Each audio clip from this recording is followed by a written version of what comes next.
आपको कंफ्यूज कर देते हैं। ठीक है, वहाँ अपने को सॉल्यूशन से तो मतलब होता नहीं है, वहाँ सिर्फ एक नंबर से मतलब होता है, उसका आंसर चाहिए होता है। तो वहाँ जो बेसिक चीज़ें होती हैं, जैसे कि छोटी छोटी चीज़ें, परिमेय संख्याएं क्या होती हैं, अपरिमेय संख्याएं क्या होती हैं, अभाज्य संख्याएं क्या होती हैं, प्राकृतिक संख्याएं क्या होती हैं, तो ये छोटी छोटी चीज़ें हैं, वो आपको कंफ्यूज कर देती हैं और वो आप एक नंबर गवा देते हैं। ठीक है, तो उसी के लिए आपको यहाँ बेस क्लियर करना होता है संख्या पद्धति में कि नंबर सिस्टम में क्या क्या आता है। ठीक है, तो लिखो, सबसे पहली हेडिंग डालो आप, संख्या जो होती है वो दो प्रकार की होती है। मैं बना देता हूँ इसे करके। ये जो संख्या है वो दो प्रकार की है। एक कौन सी होती है, वास्तविक, और एक कौन सी होती है, अवास्तविक। ठीक है, इसमें अवास्तविक संख्या या काल्पनिक, इसको काल्पनिक भी बोलते हैं, ब्रैकेट में काल्पनिक भी लिख दो।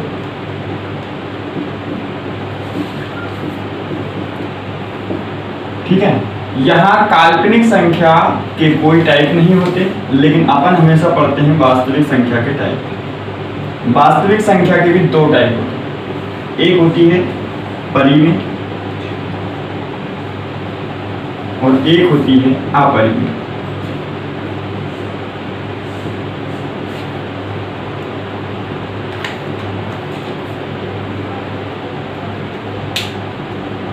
ठीक है, क्या पढ़ते हैं अपन हमेशा, वास्तविक संख्या। वास्तविक संख्याओं में भी दो टाइप होते हैं, एक होता है परिमेय संख्या और एक होता है अपरिमेय संख्या। सबसे पहले आप वास्तविक संख्या की हेडिंग डालो, वास्तविक संख्याएं क्या होती हैं। आपको वास्तविक और अवास्तविक यानी काल्पनिक में अंतर समझ में आएगा। लिखो, ये वे संख्याएं होती हैं, ये वे संख्याएं होती हैं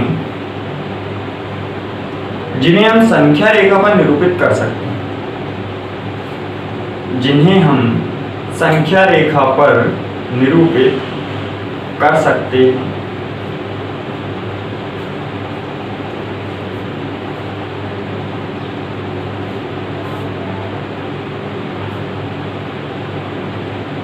समझ में आया क्या बोला मैंने? संख्या रेखा पर निरूपित कर सकते हैं, मतलब आपके पास जो संख्या रेखा होती है, इधर माइनस वाला टर्म, इधर प्लस वाला, बीच में जीरो। ठीक है, तो जो पूरा होता है उस पर आप जिन जिन संख्याओं को निरूपित कर सकते हो उन्हें क्या कहते हैं, सॉरी, वास्तविक संख्याएं। क्या कहते हैं, वास्तविक संख्याएं। तो ये आप लिख सकते हो इधर माइनस इन्फिनिटी से लेके उधर प्लस इन्फिनिटी तक, माइनस इन्फिनिटी से प्लस इन्फिनिटी तक। ठीक है,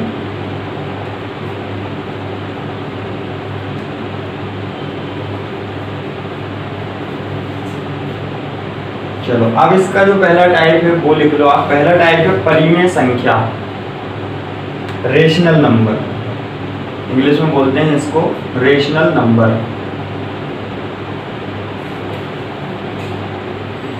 ये पढ़ रहे हैं अपन। ठीक है, परिमेय संख्या लिखो, इसमें वे संख्याएं जो p/q प्रकार,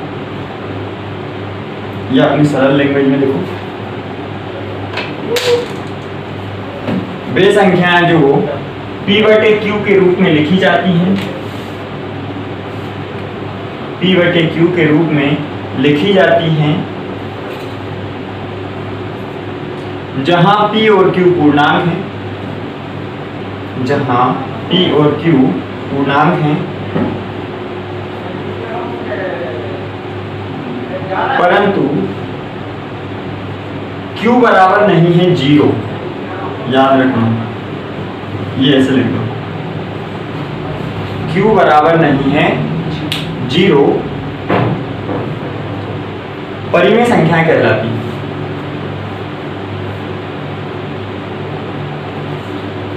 परिमेय संख्याएं कहलाती हैं।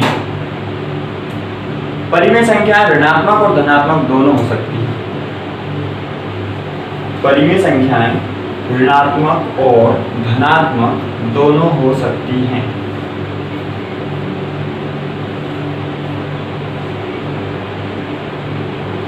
उदाहरण लिखिए, कुछ लिख लो, इनके उदाहरण याद रह जाएंगे। ठीक है, अपन पढ़ रहे थे परिमेय, तो परिमेय के उदाहरण लिखो। 1/2, 2/1, 3/2, 5/9, 2/1 नहीं हो सकती। बिल्कुल हो सकती है। 121/225, 2/1 हो सकती। बिल्कुल हो सकती है। सिर्फ एक कंडीशन q बराबर नहीं हो 0, तो यहाँ क्या q 0 है? बट वो उसको 2 लिख सकते हैं ना कि 2 बाद में लिखेंगे। अगर भिन्न में लिया हो, आपका नीचे जो हर है उसका मान 1 आ रहा हो, तो 2/1 ही लिखोगे पहले। मतलब फिर तो हर संख्या परिमेय संख्या होगी। बिल्कुल, हर संख्या, हर एक जो पूर्णांक होता है, मतलब पूर्णांक नहीं बोल सकते आप इसको क्या बोल सकते हो आप, हर एक प्राकृत संख्या परिमेय। अच्छा सर, इसको बोले √3। √3 में कहाँ अपॉन में आ रहा है बताओ? बटे में 1 लगा सकते। वो आगे लिखवाऊंगा ना, वो अपरिमेय संख्याओं में आता है। √3 में बटे में 1 क्यों लगाओ? जिससे 2 में लग √3 का मतलब होता है कि वो जो 3 है वो पूरा नहीं है, उसका कोई वैल्यू निकलेगी, और वो वैल्यू निकलेगी वो मैं बताऊंगा वो कैसे डिपेंड करता है कि वो परिमेय है कि अपरिमेय। रूट में कुछ संख्याएं परिमेय होती हैं और रूट में कुछ संख्याएं अपरिमेय। ठीक है, होगा ये परिमेय। लिखो इसमें आगे थोड़ा सा और लिख लो। परिमेय संख्याओं को जब दशमलव में प्रदर्शित करते हैं,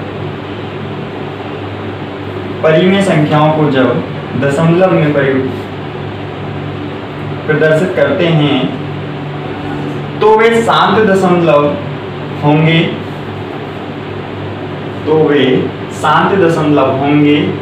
या फिर आवर्ती दशमलव होंगे, अब ये शांत दशमलव और आवर्ती दशमलव क्या होता है वो और समझ लो। जैसे आपको दिया है 1/3, क्या ये परिमेय संख्या है? है, लेकिन जब इसको अपन दशमलव के रूप में सॉल्व करते हैं तो 0.333 ठीक है, ये हो गया आवर्ती दशमलव। कौन सा है ये?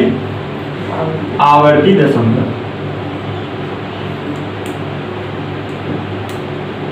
इसके बाद अगर दूसरा आपके पास लिखा है 1/2,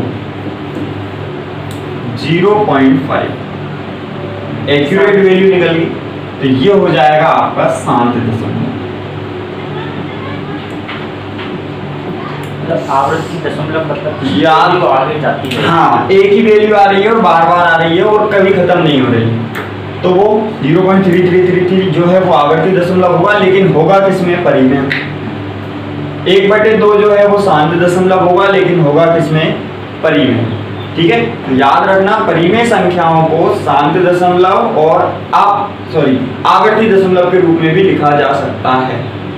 ठीक है, या तो क्या होंगी? आवर्ती दशमलव होंगी, या क्या होंगी? शांत दशमलव होंगी। अब हेडिंग डाल लो अपरिमेय संख्या।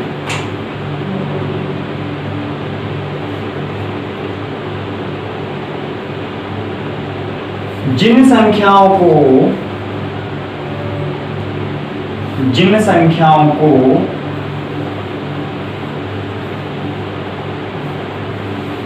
शांत दशमलव या आवर्ती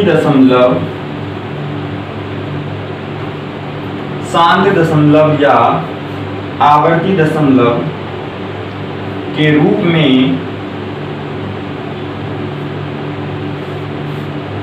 व्यक्त नहीं किया जा सकता,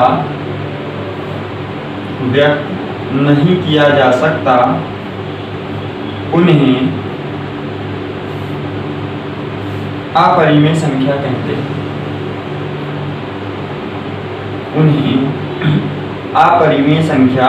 कहते हैं।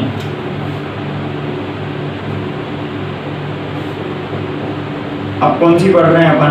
अपरिमेय। ठीक है, अपरिमेय ऐसी संख्या जिन्हें ना तो अपन आवर्ती दशमलव के रूप में लिख सकते हैं, ना ही शांत दशमलव के रूप में लिख सकते हैं, वो क्या कहलाती हैं? अपरिमेय संख्याएं कहलाती हैं। जैसे मैंने लिख दिया आपके पास यहाँ पे एक उदाहरण में 0.123456, ये आवर्ती है क्या? ये आवर्ती नहीं है, क्योंकि एक ही अंक बार बार आना ही आवर्ती होती है। या एक अंक बार बार आ रहा है क्या? नहीं आ रहा है। फिर दूसरा देखते हैं, ये शांत दशमलव है क्या? नहीं, ये शांत दशमलव भी नहीं, क्योंकि शांत दशमलव में एक एक्यूरेट वैल्यू आपको मिल जाती है। ठीक है, यहाँ पे ये अप्रॉक्स में होता है, डेज करके आगे भी जाएगा। तो ये कौन सी संख्या हुई? अपरिमेय संख्या। दूसरी संख्या, जैसे आप जो पूछ रहे थे, मैं बोल रहा हूँ √2 क्या है? √2। अब √2 जो है वो क्या आवर्ती दशमलव है? नहीं है, नहीं है ना। इसकी वैल्यू क्या होती है √2 की? 1.414। तो यहाँ लिख देता हूँ 1.414। क्या यहाँ पे आवर्ती दशमलव लग रहा है? नहीं लग रहा है। आवर्ती नहीं है तो क्या शांत दशमलव लग रहा है? वो भी नहीं है, क्योंकि यहाँ एक्यूरेट वैल्यू नहीं निकल रही है। ठीक है, आपके एक अंक तक अगर वैल्यू आ जाए, मतलब आपका जो नंबर है वो किसमें आएगा? शांत दशमलव में। और अगर 2-3 अंक तो फिर वो आगे भी बढ़ता जाएगा। समझ में आ रहा है? तो ये भी अपरिमेय संख्या है। √2 के बाद में लिख देता हूं जैसे √3। क्या ये परिमेय से अपरिमेय संख्या है? कैसे है? क्योंकि इसकी वैल्यू होती है 1.732 होती है ना, तो ये आवर्ती में आ रहा है और ना ही किसमें आ रहा है? शांत में आ रहा है। इसलिए ये भी क्या है? अपरिमेय संख्या। एक और एग्जांपल लिख लो। एग्जांपल है क्यूब 5, क्यूब रूट में 5, क्यूब रूट में 5। ठीक है, इसकी जो वैल्यू होती है वो भी एक अशांत दशमलव होगी। समझ में आया? ठीक है, क्योंकि अपन ने √5 की वैल्यू देखी है, वो भी अशांत दशमलव है। तो क्यूब √5 की वैल्यू भी क्या होगी? अशांत दशमलव में होगी, आगे बढ़ती जाएगी। आगे समझ में? तो ये कैसी संख्याएं हैं? अपरिमेय संख्या है। बस याद क्या रखना है? ऐसी संख्या जिन्हें शांत दशमलव के रूप में ना लिखा जा सके और आवर्ती दशमलव के रूप में ना लिखा जा सके, उन्हें क्या कहते हैं? अपरिमेय संख्या। कर लो।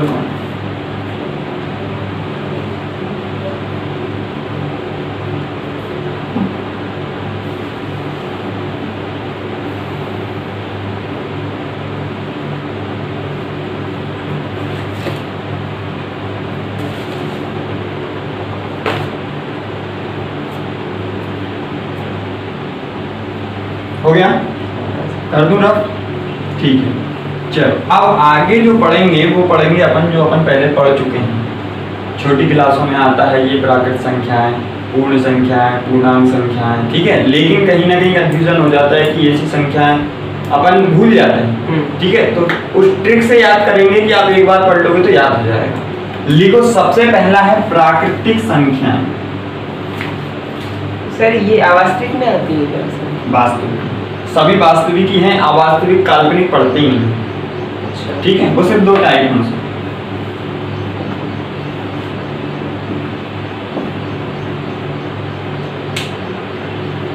प्राकृतिक संख्याएं क्या बोलते हैं इनको? Natural numbers. कभी कभी इंग्लिश में क्वेश्चन आता है नेचुरल नंबर्स। ठीक है, प्राकृतिक संख्याएं क्या होती हैं? लिखो, सभी धनात्मक, गणनात्मक,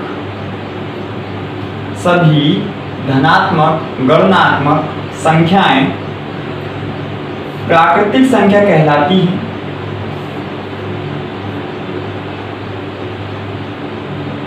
प्राकृतिक संख्या कहलाती है। सभी धनात्मक, गणनात्मक। गणनात्मक का मतलब क्या है? जिसकी गणना की जा सके। जिसकी गणना की जा सके। ठीक है, और साथ में क्या बोला है? धनात्मक भी हो, धनात्मक भी हो और गणना भी की जा सके। ठीक है, उसे क्या बोलेंगे अपन? प्राकृतिक संख्याएं बोलेंगे। तो अपन लिख लेते हैं, उदाहरण लिखो इसका। उदाहरण है इसका 1, 2, 3, 4 इंफिनिटी। इसमें जीरो नहीं आएगा क्योंकि अपन जीरो को नहीं गिनते हैं। वहाँ जो वर्ड लिखा है गणनात्मक, वो गणनात्मक वर्ड बहुत इंपॉर्टेंट है कि जिनकी गणना की जा सके वो बताते हैं अपने प्राकृतिक। ठीक है,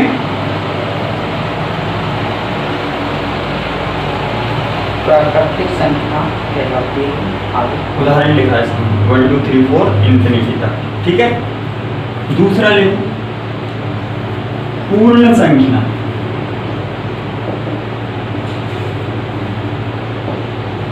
क्या होती है पूर्ण संख्या? सर वो दर्शाने का सिंबल भी अलग अलग होता है सभी का। किसका? जैसे कुछ शायद जेड से दर्शाते हैं, वो समुच्चय में आता है, वो समुच्चय में आता है। ठीक है, यहाँ उसका कोई काम नहीं होता। हमें यहाँ सिर्फ क्या करना है, उससे रिलेटेड क्वेश्चन करना है। ये आपको पॉइंट पता होना चाहिए कि अगर उसने बोला कि प्राकृतिक संख्याओं में एक बोलेंगे प्रथम 10 प्राकृतिक संख्याओं का योग क्या होगा, तो अपन 1 से लेके जोड़ देंगे। ठीक है, तो ऐसे करके प्राकृतिक संख्या आपके माइंड में आ जाना चाहिए कि उसमें 0 नहीं आएगा। अगर बोल दे प्रथम 5 प्राकृतिक संख्याओं का गुणनफल क्या होगा, तो अपने को 1 से गुणा करना है। अगर आपको पता नहीं है कि प्राकृतिक संख्याओं में 0 नहीं आता, तो आप सबसे पहले 0 का गुणा करोगे, पूरा आंसर 0। सही है, ठीक है। तो प्राकृतिक संख्याओं में 0 नहीं आता है। जो गणना की जा सके वही संख्या प्राकृतिक होती है। अब देखो पूर्ण संख्याएं, लिखो इसमें सभी प्राकृतिक संख्याएं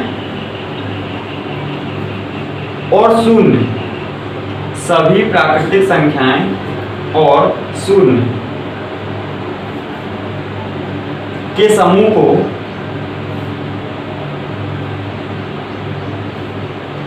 पूर्ण संख्या कहते हैं। पूर्ण संख्या कहते हैं। उदाहरण 0, 1, 2, 3, 4 और कहां तक, इंफिनिटी तक।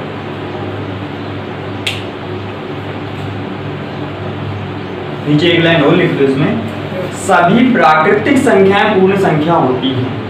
याद रखने वाली लाइन, सभी प्राकृतिक संख्याएं पूर्ण संख्या होती है,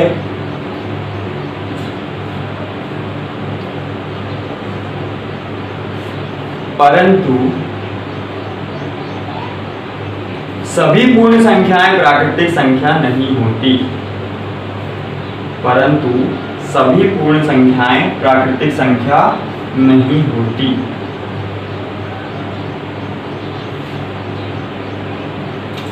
समझ में आ गई? हाँ सर।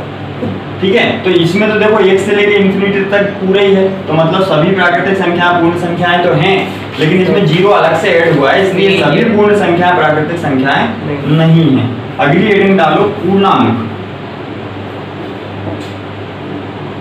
पूर्णांक किसे कहते हैं? सर इसमें भी धनात्मक ही आती है पूर्ण संख्याओं में। पूर्ण संख्याओं में बिल्कुल धनात्मक है। अपन ने लिखा क्या था, सभी प्राकृतिक संख्याएं और उसमें 0 जोड़ दी तो कौन सी हो जाती है, पूर्ण हो जाती है। तो इसमें अपन ने नेगेटिव वाली तो बात की नहीं, ऋणात्मक वाली। ठीक है, पूर्णांक में लिखो, इसको इंटीजर बोलते हैं इंग्लिश में। सभी धनात्मक, सभी धनात्मक, ऋणात्मक, सभी धनात्मक, ऋणात्मक और शून्य के समूह को, और शून्य के समूह को पूर्णांक कहते हैं। उदाहरण माइनस इंफिनिटी से 0 और 0 से प्लस इंफिनिटी। बीच में सारे नंबर आ जाएंगे, माइनस वाले भी प्लस वाले भी। ठीक है, तो पूर्णांक क्या होते हैं, सभी सारे धनात्मक, ऋणात्मक और शून्य सबको मिला के बोले तो क्या कहलाएगा, वो पूर्णांक कहलाएगा। अब कोई कंफ्यूजन नहीं रहेगा। सबसे पहले प्राकृतिक संख्याएं, 0 को छोड़ना है, धनात्मक पूरी संख्याएं 0 को छोड़कर क्या होती हैं, प्राकृतिक संख्या होती हैं। पूर्ण संख्याएं 0 को भी अगर प्राकृतिक संख्याओं में मिला दें तो क्या हो जाती हैं, पूर्ण संख्या हो जाती हैं। पूर्णांक क्या होते हैं, सभी ऋणात्मक, सभी धनात्मक और शून्य सभी के समूह को क्या कहते हैं, पूर्णांक कहते हैं। आ गया समझ में? ठीक है, अब ये आपके 3 टॉपिक हो गए क्लियर। इन्हीं से रिलेटेड क्वेश्चन आते हैं। परिमेय अपरिमेय में कोई कंफ्यूजन है नहीं है। परिमेय और अपरिमेय में वही ट्रिक है कि आपको क्या करना है, देखना है कि अगर या तो शांत दशमलव होगा या आवर्ती दशमलव होगा तो वो परिमेय संख्या है, अगर दोनों नहीं है तो वो परिमेय संख्या नहीं है। आ गया समझ में? ठीक है, जैसे कोई भी आपको वैल्यू दे दे, यहाँ मैं दे देता हूँ, आपके पास आंसर हो जाएगा मान लो 100/3। पूछे ये जो संख्या है वो परिमेय संख्या है या नहीं? ये परिमेय संख्या है। ये जो संख्या है वो परिमेय संख्या है या नहीं है। परिमेय होगी या नहीं होगी? होगी। क्यों होगी? क्योंकि अपने को पता है कि जब अपन इसमें डिवाइड करेंगे तो 3 तिया 9 और फिर से पॉइंट लगा देंगे और फिर आगे भी 3 3 3 3 आवर्ती दशमलव आवर्ती है। मतलब ये कौन सी संख्या है? परिमेय संख्या। परिमेय संख्या है। आ गया समझ में? ठीक है। तो ऐसे ही आप अपरिमेय निकालोगे, उसमें ये आवर्ती नहीं होगी या फिर शांत दशमलव नहीं होगी।